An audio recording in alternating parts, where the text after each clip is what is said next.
before 9/11. I predicted the 2008 financial crash a month before Nouriel Roubini, actually. And I predicted the breakup of Europe before Brexit. Why am I blowing my own horn like this? You'll forgive me. It's just to add credibility to what I'm about to say now, which is I believe that we're on the cusp of the beginning of a whole new life cycle for civilization. Every foundational sector of the global economy, energy, transport, food, information, and materials, is in the throes of the greatest, fastest, and most disruptive transformation in history. If we don't understand this transformation, we will be left behind. But if we do, we can mitigate the risks and we can move forward to a new era of prosperity and abundance. So you probably are aware of the International Energy Agency's World Energy Outlook flagship report that came out a few weeks ago, which said that fossil fuel demand is probably going to peak by around 2030. And then they said after that, it's going to enter this kind of gradual plateau and decline.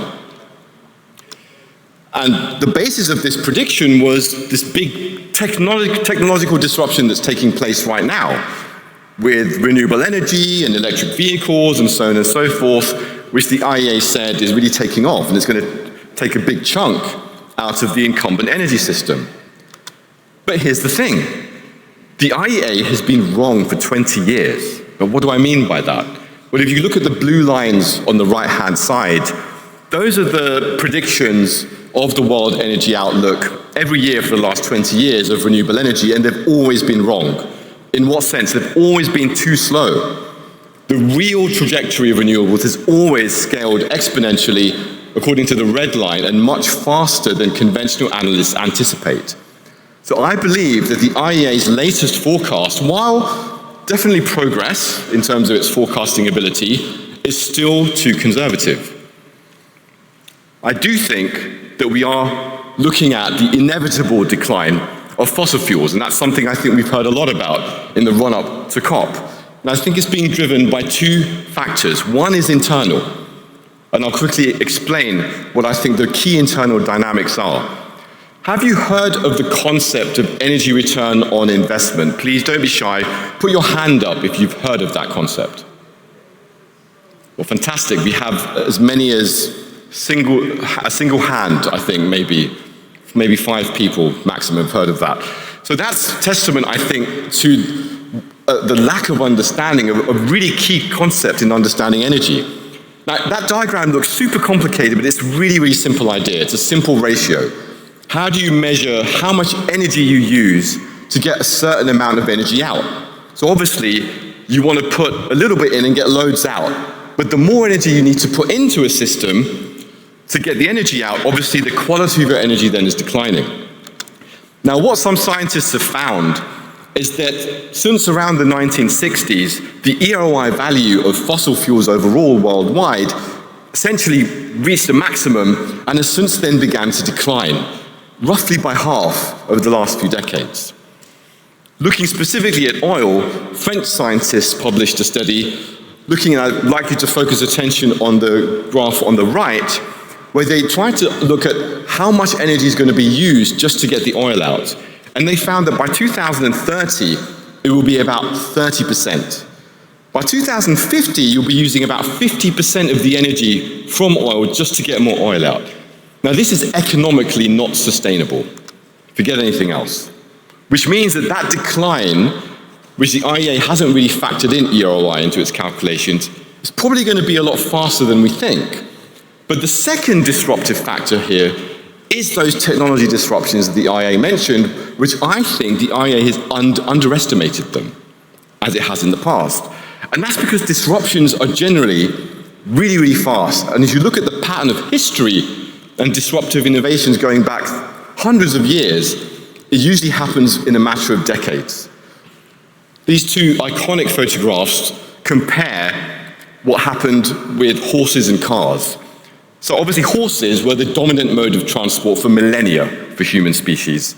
There was a time when if you'd said there'd be something that replaces it, you'd be laughed out of the room.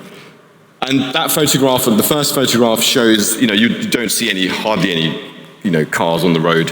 But in 13 years, The disruption of horses by the car literally wiped out horses from the streets of New York, just 13 years. It was massive disruption, unstoppable. So disruptions generally happen according to a non-linear trajectory, they're exponential. The other key thing I want you guys to remember is that technology disruptions, sometimes they're seen as substitutions. You know, you take one technology and you slot in another technology and the system stays the same. But it doesn't work like that. Technologies change systems. They bring new rules, properties, and dynamics. And they generally create whole new systems. That's really significant because what's happening right now is, as I said, every sector of the economy is experiencing disruption. And some of the key disruptions are taking place in energy, transport, and food, which account for about 90% of global carbon emissions. So the energy revolution, of course, is exponential. We know this. Renewable energy costs are declining exponentially, and that increasing economic competitiveness is what is driving the exponential adoption rates. Solar, wind, batteries, and so on and so forth. This is leading to the emergence, according to Oxford University forecasters, of a whole new energy system, which by around 2040 or 2050, depending on whether we delay or accelerate the choices that we make, that system is going to come into being, and it's going to be likely around 5 to 10 times cheaper, again, depending on the choices that we make. But that could save us trillions of dollars. The other interesting thing is that, you know, this EROI figures that I mentioned before, well, with these technologies, they tend to be improving rather than declining. This is just an empirical fact. We need to take this into account when we're making decisions. And this is something that really excites me. An obscure study that the International Energy Agency published earlier this year, its photovoltaic power systems program, they found that there's this real amazing trick with how you deploy your renewable system, because you can make different choices. You can do it in one way and do it in another. What they found is that if you supersize your generating capacity, you build out solar wind by 3 times demand, then your battery storage requirements are much, much smaller. In fact, you can reduce it by about 90%. Batteries are the most expensive component of the system, also the most intensive in terms of critical minerals. That reduces that requirement by 90%, and it reduces the system costs by about 80%. So that's the best way to optimize your renewable system. And here's the counterintuitive implication. It means that with a cheaper cost system, you could actually generate more energy. A lot of energy scientists were looking at this and saying, oh, we have to curtail all of that surplus electricity. But then some scientists said, no, don't curtail it. Let's expand the grid and find ways to use that excess electricity. We can use it to purify water, for desalination, for irrigation, and you can also use it for other things such as industry, recycling, the circular economy. Swiss scientists tried to apply this idea on a global scale, and they concluded that we could potentially, if we incorporate the world's deserts, generate as much as 10 times the amount of energy that we're producing today within planetary boundaries. Absolutely extraordinary. So we're moving into this possibility of abundance in a way that we've never anticipated. The transport revolution is also exponential. We can see that we have these costs exponentially declining, and the adoption rates are exponentially growing again. But the other kind of wild card here is in self-driving technology. It's not quite there yet. We're hearing all the news reports about accidents and things like that. But if you look at the technology and its rate of improvement, it looks quite plausible that by around 2035, we're going to get level 4 autonomous vehicles road ready, which is also extraordinary, because what does that mean? Well, that could accelerate the emergence of a new model called transport as a service, where it will be cheaper to order your autonomous vehicle to arrive at your doorstep at the push of a button than to own an individual car yourself, which means we could see private ownership of vehicles plummet while transport as a service companies grow very, very fast. So there's all sorts of these counterintuitive implications that are coming. Similarly, with the food transition, also exponential. The biggest driver is this thing called precision fermentation. We can now program microorganisms to produce any protein just with inputs of carbohydrate and nitrogen. And combined with cellular agriculture, we're seeing the same trends: declining costs, exponential adoption. What does it mean? Well, we know that the market share is already booming, and if that continues, it's likely to take over. We're already using precision fermentation for key ingredients in foods. Within a matter of, I believe, the next decade or so, we are likely to see the livestock industry fundamentally disrupted by precision fermentation and cellular agriculture, because it's just far more efficient and far cheaper. And what that means is that anywhere that you can brew beer, you can basically create proteins, and far more cheaply than you can do with kind of grazing cows, which is extraordinary. It's a whole extraordinary new world that's emerging. And there's another counterintuitive implication of that, because if you free up all of that land that's currently dedicated to the livestock industry, that's 2.7 billion hectares of land that could be available for all sorts of things like rewilding, reforestation, regenerative agriculture, carbon sequestration through natural means. It's a whole new world. But all of that together is going to create these self-reinforcing dynamics which accelerates things.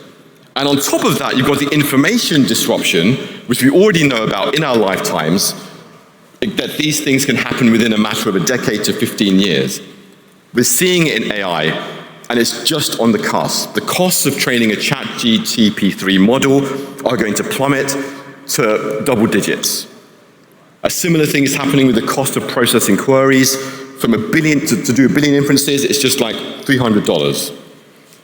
That AI disruption is also going to further compound the other disruptions that I've just described and accelerate them even more.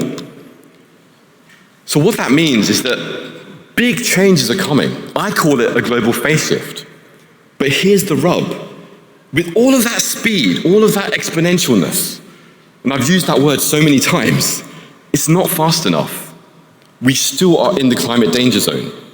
The current annual renewable growth rate is 0.6 to 0.8%. We need to at least double or triple that in order to have a hope of staying within the 1.5C safe limit. So technological disruptions, they can't really be stopped, but they can be delayed and they can be accelerated. If we delay too much, then we could see a situation where the old system collapses before we break through to a new system. The other alternative is that we break through to a suboptimal new system that's badly designed, not very well rolled out, not thought out properly, not optimized, and so it ends up collapsing anyway in a slow, protracted, chaotic process. We need to shoot for the third option, break through to a new system with a new organizing structure. One of the things that my colleagues at the think tank I used to work at, Rethink X, had pointed out is that historically, civilizations only break through if they evolve a new organizing system. Technology is not what can save us in the end. It's definitely a powerful tool to get us there. But the only civilizations that make it through are the ones that can adapt their governance, their laws, their economics, their worldview, and their values to these new technological capabilities.